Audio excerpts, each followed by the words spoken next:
ನಮಸ್ಕಾರ. ನಾವು ಇವತ್ತು ವಿಜಾಪುರ ಜಿಲ್ಲೆಯ ಸಾರವಾಡ ಗ್ರಾಮಕ್ಕೆ ಬಂದಿದ್ದೇವೆ. ಹನುಮಂತವ್ರು ಅಂತ ಹೇಳಿ ರೈತರಿದ್ದಾರೆ, ಅವರನ್ನು ಪರಿಚಯ ಮಾಡ್ಕೊಳ್ಳೋನು. ಆನಂತರ ಇವ್ರು ಹೊಲಕ್ಕೆ ಬಂದು ಸುಮಾರು ಒಂದು 4 ತಿಂಗಳ ಹಿಂದೆ ಬಂದಿದ್ದಾರೆ. 4 ತಿಂಗಳ ಹಿಂದೆ ಬಂದಿದ್ವಿ. ಬಂದಾಗ ಇವ್ರ ಕಬ್ಬು ಹೆಂಗಿತ್ತಪ್ಪ ಅಂದ್ರೆ ವಿಡಿಯೋ ಒಳಗೆ ಆಮೇಲೆ ಹಾಕ್ತೀನಿ ಬಿಫೋರ್ ಆಫ್ಟರ್. ನಿಮಗೆ ಈ ಸಲ ಸುಮಾರು 43-44 ಡಿಗ್ರಿ ತನಕ ಬಿಸಿಲು ಹೋಗಿತ್ತು ವಿಜಾಪುರ ಭಾಗದಾಗ. ನೀರು ಕೂಡ ಇದ್ದಿದ್ದಿಲ್ಲ. ಇವ್ರದ್ದು ಬೋರ್ ಅದ, ಆದ್ರೆ ಫುಲ್ ಕ್ಲೋರೈಡ್ ಕಂಟೆಂಟ್ ವಾಟರ್ ಅದ, ಅಂದ್ರೆ ಭಾಳ ಉಪ್ಪಿನ ಅಂಶ ಅದ ನೀರು. ಇದು ಪಚನ ಕ್ರಿಯೆ ಆಗೋದಿಲ್ಲ ಚಂದಂಗೆ ಭೂಮಿಗೆ. ಅಂಥ ಸಂದರ್ಭದೊಳಗೆ ಬಂದು ವಿಚಾರ ಮಾಡಿದೆ ನಾನು, ಈ ಕಬ್ಬಿನ ಪಡಕ್ಕೆ ನಾವು ಹುಷಾರು ಕೊಡಬೇಕು ಬೇಡ ಅಂಥೇಳಿ ಭಾಳ ವಿಚಾರ ಮಾಡಿ ರಾಸಾಯನಿಕದ ಜೋಡಾನೆ ಕೆಲವು ನಮ್ಮ ಕಂಪ್ನಿ ಆರ್ಗ್ಯಾನಿಕ್ ಪ್ರಾಡಕ್ಟ್ ಕೊಟ್ಟಿದ್ವಿ. ಆ ಕೊಟ್ಟಂಥದ್ದು ರಿಸಲ್ಟ್ ಏನು ಬಂದರೆ ಅಂತೇಳಿ ರೈತರ ಬಾಯಿಂದ ಕೇಳಮ್ಮ. ಸರ್ ನಮಸ್ಕಾರ. ನಮಸ್ಕಾರ ಸರ್. ತಮ್ಮ ಹೆಸರು ಹೇಳ್ರಿ. ನಮ್ಮ ಹೆಸರು ಹನುಮಂತ ಈಶ್ವರಪ್ಪ ಪರಡ್ಡಿ ಹತ್ರಿ. ಈ ಹೊಲದ ಮಾಲಕರು ಸುರೇಶ್ ಜಟ್ಟಪ್ಪ ಮುಂಜಾನೆ ಹತ್ರಿ. ಮುಂಜಾನೆ ರೀ ಅವ್ರ ಸರ್ನೇಮ. ಅವ್ರ ಹೊಲದಲ್ಲಿ ನಾವು ಕೆಲಸ ಮಾಡ್ತೇವ್ರಿ. ಈಗ ಬ್ಯಾಸಿಗೆ ದಿವಸನಾಗ ಈ ಕಬ್ಬು ನಾವು ತೆಗಿಬೇಕಪ್ಪ, ಇದೇನು ಕಬ್ಬು ಬೆಳೆದಿಲ್ಲ ಅನ್ನೋ ಸ್ಟೇಜಿಗೆ ಇತ್ತು. ಆ್ಯಕ್ಚುಲಿ ಹೇಳ್ಬೇಕಂದ್ರೆ ರೀ, ಈ ಕಬ್ಬು ತೆಗೆದಕೇಸಿ ಬೇರೆ ಬೆಳೆ ಮಾಡ್ಬೇಕನ್ನೋ ನಮ್ಮ ಉದ್ದೇಶ ಇತ್ತು. ಆದ್ರೆ ಏನೋ ನಿಮ್ಮ ಪರಿಚಯದಿಂದ ಬಂದ್ರಿ, ನಮ್ಮ ರಾಸಾಯನಿಕ ಜೋಡಿ ನಿಮ್ಮದು ಆರ್ಗಾನಿಕ್ ಸಾವಯವ ಆರ್ಗಾನಿಕ್ ಯೂಸ್ ಮಾಡಿದ ಪ್ರಕಾರ ಈ ಕಬ್ಬು 5.5-6 ತಿಂಗಳು ಐತ್ರಿ. ಸದ್ ನೋಡ್ಲಕ್ಕಾಗ್ಯಾರಿ 5.5-6 ತಿಂಗಳು ಅದ್ರಿ. 14, 15, 16 ಗಣಿಗೆ ಕಬ್ಬು ಆಗ್ಯದ್ರಿ. ಯಾಕಪ್ಪ ಅಂದ್ರೆ ನಾವು ತೆಗಿಬೇಕನ್ನೋ ಉದ್ದೇಶ ಇಟ್ಕೊಂಡಂಥವ್ರು ನಿಮ್ಮ ಏನು ಸಹಾಯದಿಂದ ಮತ್ತು ರಾಸಾಯನಿಕ ಜೋಡಿ ನಿಮ್ಮದು ಆರ್ಗಾನಿಕ್ ಯೂಸ್ ಮಾಡಿದ್ರಿಂದ ಈ ಲೆವೆಲ್ ಕಬ್ಬು ಬೆಳೆದದ್ರಿ. ನಿಮ್ದು ಕೊಡು ಔಷಧಿ, ನೀವು ಕೊಡು ಗೊಬ್ಬರ ನಮ್ಮ ಮನಸ್ಸಿಗೆ ಬಂದದ್ರಿ.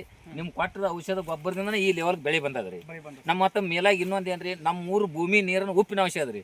ನಾವು ಈಗ 4-5 ವರ್ಷ ಬೆಳೆದ್ರ ಮೇಲೆ 5 ತಿಂಗಳದಾಗ ಈ ಲೆವೆಲ್ದಾಗ ಕಬ್ಬು ಬೆಳೆದಿದ್ದಿಲ್ಲ ನಮ್ಮದು. ನಾನು 6ನೇ ಕುಳಿಯರಿ ನಾ ಕಬ್ಬು ಬೆಳೆದಿ ವರ್ಷ 7 ವರ್ಷ ಆತ್ರ ನಾವು ಇವ್ರು ಹೊಲ್ದಾಗ ಕೆಲಸ ಮಾಡಾಕ್ತೀರಿ. ನಾನೇ ಬೆಳೆಸಿದಾಗ ಕಬ್ಬು ಬೆಳೆಸ್ತೇನೆ ರೀ. ಆದ್ರೆ 6 ಕುಳಿ ಬೆಳೆಸಿದ್ರು ಈ ನಮೂನಿ 6 ತಿಂಗಳದಾಗ ಬೆಳೆದಿದ್ದಿಲ್ಲ ರೀ. ನಾ 6 ವರ್ಷ ಕಬ್ಬು ಬೆಳೆದು ಕಳಿಸಿದ್ರು 6 ತಿಂಗಳದಾಗ ಈ ಲೆವೆಲ್ ಬೆಳೆದಿದ್ದಿಲ್ಲ ರೀ. ಇವ್ರು ಕೊಟ್ಟ ಔಷಧದಿಂದ ಮತ್ತು ಇವ್ರು ಕೊಟ್ಟ ಗೊಬ್ಬರದಿಂದ 5.5-6 ತಿಂಗಳದಾಗ 14, 15, 16 ಗಣಿಗೆ ಕಬ್ಬು ಆಗಿದ್ರೆ ನಮ್ಮ ಮನಸ್ಸಿಗೆ ಸಂತೋಷ ಅದ ರೀ. ನಾನು ಫಸ್ಟ್ ಬಂದಾಗ ರೀ ಗಣಿಕೆ ಗಟ್ಟಿತ್ತು ಇಲ್ರಿ, ಗಣಿಕೆ ಇದಿಲ್ಲ, ಬರೀ 2 ಇಲ್ಲಿ ಅಷ್ಟೇ ಇತ್ತು ರೀ. ಗಣಿಕೆ ಗಟ್ಟುಕ್ಕಿಂತ ಮೊದಲು ನೀವು ಬಂದು ಹೇಳಿರಿ, ನೀವು ಕೊಟ್ಟದ ಪ್ರಕಾರ ನಾವು ಗೊಬ್ಬರ ಔಷಧ ಯೂಸ್ ಮಾಡೀವ್ರಿ. ನೀವು ಕೊಟ್ಟದ ಪ್ರಕಾರ ಈ 5 ತಿಂಗಳದಾಗ 6 ತಿಂಗಳದಾಗ ಈ ಲೆವೆಲ್ದಾಗ ಕಬ್ಬು ಬೆಳೆದ್ರಿ. ನಮ್ಮ ಮನಸ್ಸಿಗೆ ಸಂತೋಷ ಐತೆ ರೀ. ವೀಕ್ಷಕರೇ, ನಾವು ಇವ್ರಿಗೆ ಬಂದು ಭೇಟಿ ಆದಾಗ ಗಣಿಕೆ ಮ್ಯಾಗ ಇನ್ನೂ ಕೂತಿದ್ದಿಲ್ಲ ಕಬ್ಬು. ಗಣಿಕೆ ಇದ್ದಿದ್ದಿಲ್ಲ. 3.5 ತಿಂಗಳ ಕಬ್ಬಿತ್ತು ರೀ. 3.5 ತಿಂಗಳ ಕಬ್ಬಿತ್ತು. ಖರೆ ಹೇಳ್ಬೇಕಂದ್ರೆ ಭಾರಿ ತಂತ್ರಜ್ಞಾನವನ್ನು ಬಳಸಿ ಕಬ್ಬು ಬೆಳೆದ್ರೆ 3 ತಿಂಗಳಿಗೆ ಈ ಸೊಂಟದ ದಾಟಿ ಬರಬೇಕಿತ್ತು. ಆದ್ರೆ ಇವ್ರ ಕಬ್ಬು ಹೆಂಗಿತ್ತಂದ್ರೆ ಮಳೆಕಾಲಕ್ಕಿಂತ ಕೆಳಗಿತ್ತು. ಆಮೇಲೆ ಇಷ್ಟು ತೇಜಿಯಾಗಿ ಹಚ್ಚರ್ಸ ಇರ್ತಿದ್ದಿಲ್ಲ. ಅವಾಗ ನಾವು ಬರೋಕ್ಕಿಂತ ಪೈಲಾಕ್ ಇವ್ರು ಭಾಳ ಆದ್ರೆ ಯೂರಿಯಾ ಮತ್ತು DAP 1ನೇ ಡೋಸ್ ಗೊಬ್ಬರ ಹಾಕಿದ್ರು. ಆನಂತರ ನಾವು ಇವ್ರಿಗೆ ಏನೇನು ಕೊಟ್ಟಿದ್ದೆಪ್ಪ ಅಂದ್ರೆ ಕ್ಯಾಡ್ ಮಲ್ಟಿಪ್ಲೈಯರ್ ಕಂಪ್ನಿದು ಮಲ್ಟಿಪ್ಲೈಯರ್ ಪ್ರಾಡಕ್ಟ್ ಕೊಟ್ಟಿದ್ದೆ. 2 ಸಲ ಡ್ರಿಂಚ್ ಮಾಡಿಸಿದ್ದೀನಿ. 1 ಎಕರೆಕ್ಕೆ 1 kg ಅಂಥೇಳಿ ಮುಂದಿನ ನೋಸಲ್ ಬಿಚ್ಚಿ ಪೈಲ ನೆಲ ಹಸಿ ಮಾಡಿ ಡ್ರಿಂಚ್ ಮಾಡಿಸೀನಿ. 1 ಸಲ ಈಗ ಹರಿನೀರೊಳಗೆ ಬಿಟ್ಟಾರ ಅವರು. ಕೇವಲ 2 ಸಲ ಡ್ರಿಂಚ್ ಮಾಡಿ 1 ಸಲ ಹರಿನೀರ ಬಿಟ್ಟಾರೆ. ಕಂಪ್ನಿ ಏನು ಹೇಳ್ತಾರಪ್ಪ ಅಂದ್ರೆ, ನಮ್ಮ ಕಂಪ್ನಿ ಸೈಂಟಿಸ್ಟ್ ಏನು ಹೇಳ್ತಾರಂದ್ರೆ, ಮಲ್ಟಿಪ್ಲೇಯರನ್ನು 1 ಎಕರೆಕ್ಕೆ 7 kg ಕೊಡ್ಬೇಕಂತ ಹೇಳ್ತಾರೆ. ಇವ್ರಿಗೆ ಇವತ್ತಿನ ತನಕ ಬರೀ 3 kg ಯೂಸ್ ಮಾಡ್ತಾರೆ. 1 ಎಕರೆಕ್ಕೆ 3 kg ಯೂಸ್ ಮಾಡಿದ್ದಾರೆ. ಆ 3 kg ರಿಸಲ್ಟ್ ಹೆಂಗೆ ಬಂದರಪ್ಪ ಅಂದ್ರೆ ಇಲ್ಲಿ ನೋಡ್ರಿ, ಒಂದೊಂದು ಚೋಟಿ ಬಂದ್ರೆ ಇವರಿಗೆ 3.5 ತಿಂಗಳಿದ್ದಾಗ ನಾ ಬಂದು ಬೆಟ್ಟಾಗಿನಿ. ಇವತ್ತಿಗೆ ಭಾಳ 3 ತಿಂಗಳಾಯ್ತು. 2.5-3 ತಿಂಗಳಾಯ್ತು. 2.5-3 ತಿಂಗಳಾಯ್ತು. ಸ್ಟಾರ್ಟಿಂಗ್ ದಿನ ಕೊಟ್ಟಿಲ್ಲ ನಾವು ಇವರಿಗೆ. ಒಂದು ಸ್ವಲ್ಪ ಲಕ್ಷ ಕೊಟ್ಟು ಕೇಳ್ಬೇಕು ಎಲ್ಲರೂ. 3.5 ತಿಂಗಳ ಕಬ್ಬಿದ್ದಾಗ ನಾ ಬರೋಣ, ಇವಾಗ ಭಾಳ ಆದ 2.5-3 ತಿಂಗಳಾಯ್ತು. ಬರೀ 3 ತಿಂಗಳ ರಿಸಲ್ಟ್ ನೋಡ್ರಿ. ನನಗಿಂತ ಹೈಟ್ ಅದ ಫುಲ್ ಕಬ್ಬಿದು. ಇಲ್ಲೇ ದಂಡಿಗೆ 13 ತನ ಅವ್ರಿ ಗಣಿಕೆ. ಸ್ವಲ್ಪ ಗಣಿಕೆ ಅನಿಸ್ಕೊಡ್ರಿ.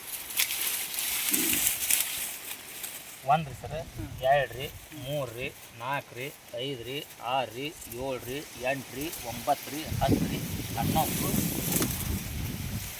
12 ರೀ, 13 ರೀ, 14 ರೀ. ಒಳಗೆ ಇನ್ನೂ 3 ಎಕ್ಸ್ಟ್ರಾ ಇರ್ತಾರೆ. ಒಳಗೆ 3 ಎಕ್ಸ್ಟ್ರಾ ಇರ್ತಾರೆ.